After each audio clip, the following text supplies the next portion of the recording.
विधानसभा का चुनाव हो जाएगा और जल्दी डेट भी डिक्लेयर हो जाएगा और अब अपना काम शुरू हो जाएगा। नेता लोगों का प्रमोशन और चुनाव मैनेजमेंट। देखते हैं कौन कौन आता है और कौन पार्टी से क्या क्या काम मिलता है।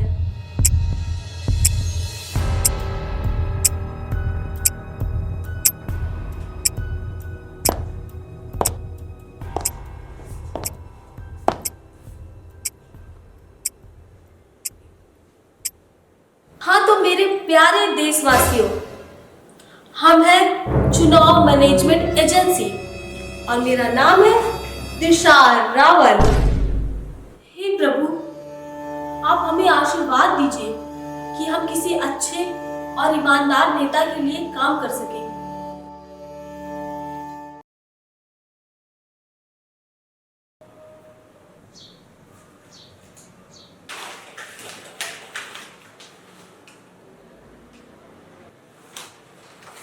चुनाव डिक्लेयर हो गया।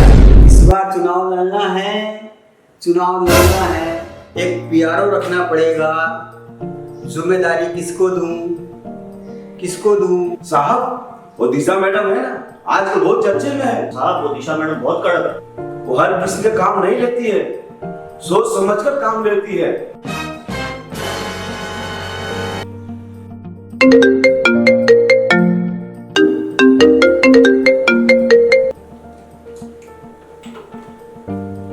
हेलो, दिशा पॉलिटिकल एजेंसी,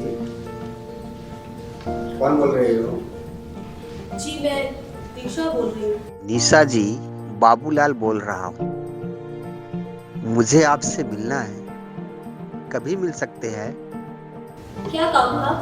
जीएम ने एक नई पार्टी बनाई है। सबका साथ पार्टी 3 महीने बाद होने वाले एमएलए के चुनाव में हमारी पार्टी लड़ेगी। लेकिन हमारी कुछ शर्तें हैं। आप कल 1 बजे ऑफिस आ जाइए। जी मैडम। उठो मेरे चमचो, काम पे लग जाओ।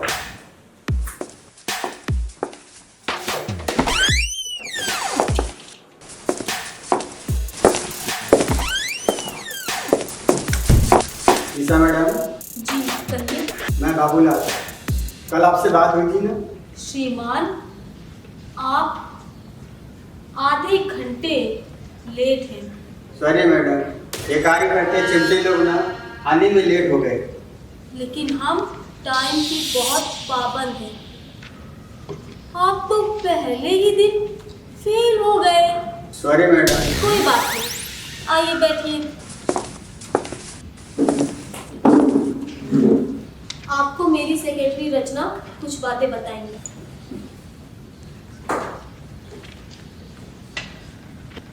आप पहली बार चुनाव लड़ने जा रहे हो तो मैं आपको कुछ बातें बता रही हूँ। नेता बनना और चुनाव लड़ना बहुत जिम्मेदारी का काम। ये कोई शौक पूरा करने का काम नहीं है, ना ही कोई रुतबा दिखाने या ऐशो आराम का साधन। ये अच्छी बात है कि आप पहली बार चुनाव लड़ रहे हो और हिम्मत कर रहे हो, अन्यथा आजकल कोई सामान्य और शरीफ इंसान जल्दी से चुनाव लड़ना ही नहीं चाहता। लोग तो राजनीति से नफरत करते हैं, घृणा की दृष्टि से देखते हैं। चुनाव लड़ना और जीतना देश और जनता की सेवा के लिए होना चाहिए और ना कि निजी स्वार्थ के लिए। अगर ऐसा मौका मिलता है, ईश्वर आपको इतनी शक्ति देता है, तो अपने आप को भाग्यशाली समझिए और अपना काम ईमानदारी पूर्वक कीजिए।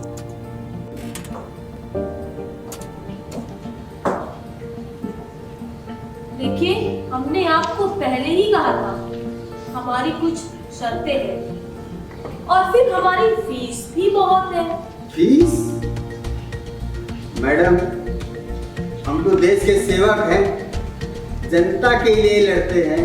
मैं अच्छी तरह जानती हूँ नेताओं को कि वो कितने देश के होते हैं और कितने जनता के लिए लड़ते हैं। कोई नेता अपनी जेब से करोड़ों रुपए खर्च करके जनता के लिए लड़ता है, ये बात तो जरा कम ही जाती है। हमारे पास पैसे वैसे नहीं है। मैडम, हम चुनाव जीतेंगे तो आपको माला माल कर देंगे, इतना देंगे कि आप सपने में भी नहीं सोच सकते। ओहो, अभी से रिश्वत और भ्रष्टाचार। मैडम, हम करेंगे व्यवस्था आपकी फीस का। देखिए, हमें कई मेन पावर और स्टाफ रखने होते हैं, उनको सैलरी देनी पड़ती है और फिर हमारा भी तो खर्चा है। ठीक है मैडम। देखिए, पहले आपका इंटरव्यू होगा, उसके बाद हमारी कुछ शर्तें हैं, वो आपको माननी पड़ेगी। मैडम, आपको आपकी फीस मिल रही है ना, फिर ये सब क्या नाटक है? सॉरी मैडम, ये बच्चे लोग जरा समझते नहीं। बाबूलाल जी, सबसे पहले तो तमीज सिखाइए अपने इन चमचों को। मैडम, हम कार्यकर्ता हैं, चमचे नहीं। जब दो आदमी बात कर रहे होते हैं ना, तो बीच में चमचे लोग नहीं बोलते। कार्यकर्ता तो लीडर के इशारे पे ही बोलता है। सॉरी रीता जी। बाबूलाल जी, अब आपका इंटरव्यू शुरू होता है। जी मैडम। आप कितने पढ़े हैं? 9वीं। सब काम के लिए डिग्री चाहिए, पर नेता बनने के लिए कोई डिग्री नहीं चाहिए। क्या सोच रही हो मैडम? नहीं, कुछ खास नहीं। अच्छा ये बताइए, आप जिस एरिया से चुनाव लड़ेंगे वहाँ के मुद्दे क्या हैं? मैडम, यही कि अभी का एमएलए कुछ काम करता नहीं है। जो अपनी अपनी जाति की राजनीति करते हैं उनको रोकना है। बाबूलाल जी, पर ये तो कोई मुद्दा नहीं हुआ। तो फिर मुद्दे क्या होते हैं? कचरा व साफ सफाई, पीने की पानी की व्यवस्था, हॉस्पिटल, चिकित्सा, ये सारे मुद्दे होते हैं। ओह हाँ मैडम, पर वो तो हम जब सत्ता में आएंगे तो ना करेंगे। बाबूलाल जी, अच्छे काम और काम करने के लिए सत्ता में आने की जरूरत नहीं होती है, वो तो आप ऐसे भी कर सकते हैं। जी मैडम, पर वो ठीक है, कोई बात नहीं। पहले ये बताइए, आपके एरिया में कचरा बराबर उठता है? साफ सफाई रहती है? कई जगह साफ सफाई रहती है, कोई जगह कचरा पड़ा रहता है। आपने क्या सोचा और अभी तक क्या किया? मैडम, वह तो हम जीतेंगे, सत्ता में आएंगे तब ना करेंगे। क्या करना होता है, आपने कुछ सोचा? हाँ, हम नगर सेवक के पास गए थे, पर सुनता ही नहीं। आपने नगर पालिका ऑफिस में शिकायत की? मैडम, वो सुनते कहाँ हैं? एक बार गए थे, फिर नहीं गए? सब भ्रष्ट है, नेता भी अफसर भी। अच्छा बताइए, पीने का पानी सभी को बराबर मिलता है? हाँ, किधर आता है किधर नहीं आता। नहीं बाबूलाल जी, कौन सा एरिया है जहाँ पानी नहीं आता है और कौन सा एरिया है जहाँ पानी आता है? और पानी नहीं आता तो कारण क्या है? मैडम, अब वह तो पड़ताल करनी पड़ेगी। बाबूलाल जी, आपको ये सब पता होना चाहिए।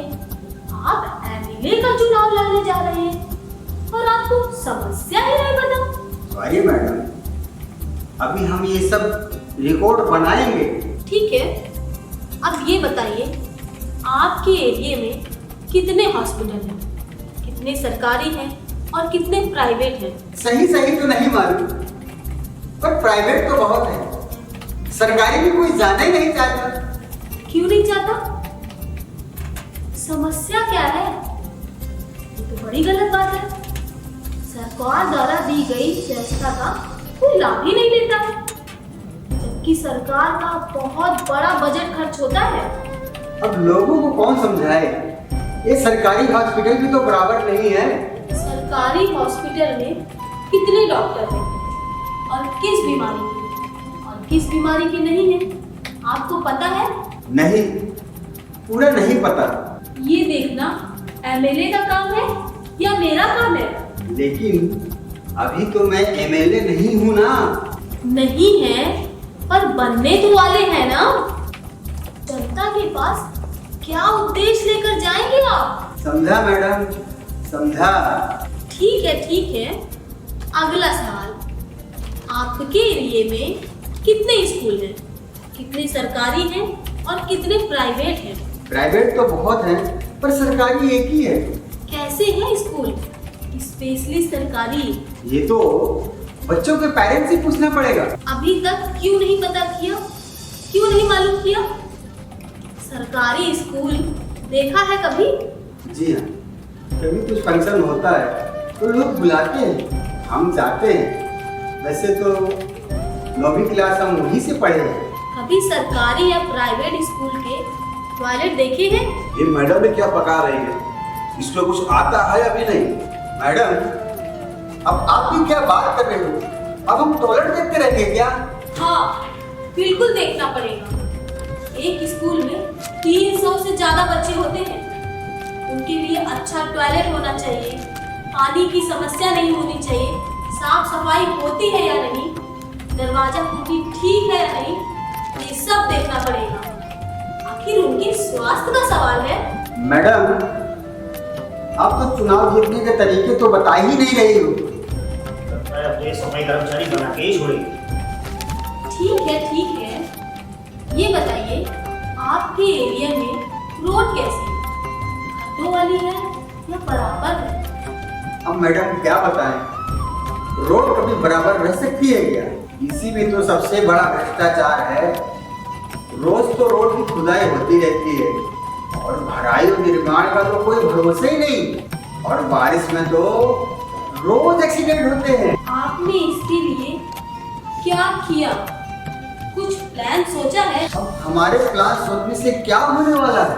हाँ, वो तो आप एमएलए बन जाएंगे तो वो ना करेंगे। आप तो ऐसी बात कर रही हैं जैसे हम एमएलए बन ही गए हैं। जब हमारे पास आए हैं तो आपको बनाना ही पड़ेगा एमएलए। बाबूलाल जी, आपको हमारा एक एग्रीमेंट साइन करना होगा कि जो वादा आप करेंगे, जो मुद्दे जनता के बीच बोलेंगे, उस पर आपको ईमानदारी पूर्वक काम करना होगा। और चुनाव जीतने के बाद अपनी पार्टी और चमचों से ज़्यादा आपको अपने वादे और मुद्दे को ध्यान में रखकर काम करना होगा। जी मैडम, हम तैयार हैं। जी मैडम, हम तैयार हैं। जी मैडम, हम तैयार हैं। वो पुराना वक्त गया जब लोग जाति को, धर्म को और भाषा को देखकर वोट देते थे। अब सब पढ़े लिखे लोग हैं, समझदार हैं और मीडिया तो इतनी तेज है कि जनता को सारी खबर तुरंत पता चलती है। इसलिए लोग वोट व्यवस्था को, मुद्दे को और काम को देखकर देंगे, ना कि धर्म, भाषा और जाति को देखकर। ठीक है मैडम, हम मजा करते हैं। ठीक है, इस एग्रीमेंट पर साइन कीजिए। आइए।